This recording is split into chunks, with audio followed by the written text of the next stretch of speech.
I'm a guitar player and a singer-songwriter from Greenville, South Carolina. I got a group called the Marcus King Band, and we're on tour right now.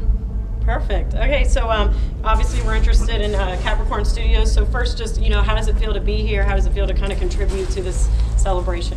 It's an honor, man. If I could give back to something that molded me and really had such a large hand in making me who I am, and such a large inspiration as to the music that I make and that I try to, give as much respect to as possible. So to be invited to do a show that's honoring Capricorn Records is just it's an honor. Who are some of those musical influences that went through Capricorn that you kind of emulate? Well, Allman Brothers is an obvious one, and the Marshall Tucker Band really hits really close to home. I'm from Greenville, South Carolina. They're from Spartanburg, South Carolina. So we share the same water system, and we definitely got the same thing that we all grew up listening to and the same kind of upbringing. So that's the kind of band that I could look at and say, they made it out of Spartanburg. I think I could make it out of Greenville, which happens to be the bigger city of the two. So I always looked up to Toy Caldwell. He was a big inspiration to me, so I'll be playing some Toy Caldwell on this show. Definitely. How do you think, how important is it to keep that history alive and have Capricorn Studios just up and running again, and what that does for younger generations and knowing this kind of history here in Macon?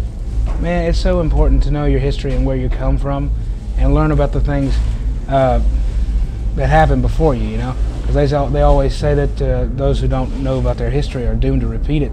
But I think that's the same to be said for the good parts of history, You got to remember the good things, and you can work from that.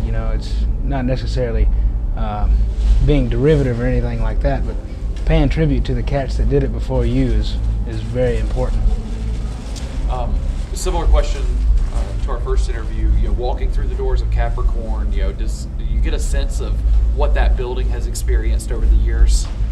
Well, I mean, it's the same as a lot of studios that I've been to, and I haven't had the honor. I came straight from the airport here, but I've been to so many old studios that I've respected, like Royal Studios in Memphis, Tennessee is another example of that. Going somewhere where all your heroes cut their music, you can still feel it in the walls, and I look very much forward to stepping into Capricorn and checking it out. I mean, you walk into a building like that and you play a stage like this, that you stand up there and you say, Otis Redding has been on this stage, the Allman Brothers have been on this stage. How cool is that? It's about the coolest thing you can imagine, These are some hollow grounds, and we're just going to do our best to pay tribute and respect to the people that did it before us. All right, well done. Thank you so much. Thank you very much.